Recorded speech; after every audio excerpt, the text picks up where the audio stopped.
The show begins when Neil Bremer, who's a retired out-of-touch billionaire, decides to run for mayor of LA, and he wins, much to the surprise of everyone who's on his staff. This show takes place in the mayor's office, but I feel like that's about as political as our show's gonna get. Yeah, it's definitely more a workplace comedy than political show. My character, Michaela, is young, she's ambitious, she's a millennial. Neil hired her to manage his campaign, and I think she thought of it as just the campaign, and she didn't really think past him possibly winning. So I think Michaela is probably the most shocked out of everyone, even though she was the one promoting him, that he's actually in office. Like, she didn't really think that part through.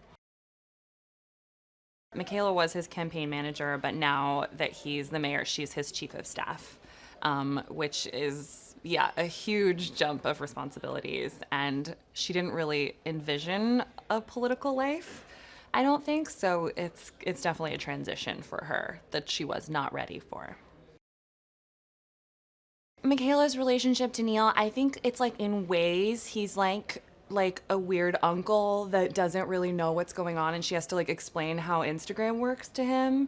So in a lot of ways she's kind of like, oh my gosh, this guy. But then I think actually she does end up respecting him in a lot of different ways that she didn't expect.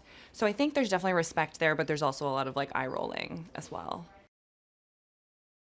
I feel like a lot of shows would maybe end with him winning the election, but our show actually starts with that. So it's very much like, great, he won the election, we're all celebrating. Then the show starts with like, what's after that? Like, what comes next, you know? And I think a lot of those questions are going to involve like, what's the day to day? You know, like, who are these people that now all of a sudden I'm seeing more than I'm seeing my own family and my friends, you know, and like, what does that mean, you know? So like, especially for something like a campaign, you put this everything into this goal, and then when it happens, you really are like catching up with that, I think.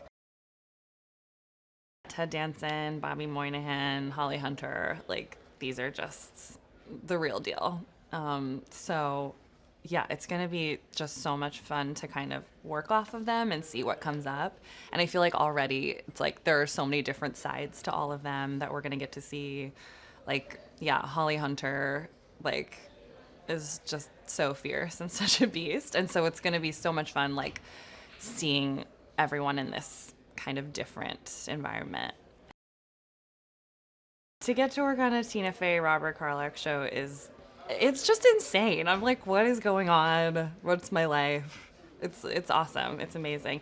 I mean, truly, like, you know, every single draft that's come out, there's a million new jokes. Like, I just feel like they're like a fountain of jokes. That there's like the well never runs dry, and it's just like hilarious. Like a joke every 10 seconds. Just seeing those names, like Tina Fey, Robert Carlock, Ted Danson, Holly Hunter, you're like, I don't even need to know what it's about. Like, yeah, I'll be there.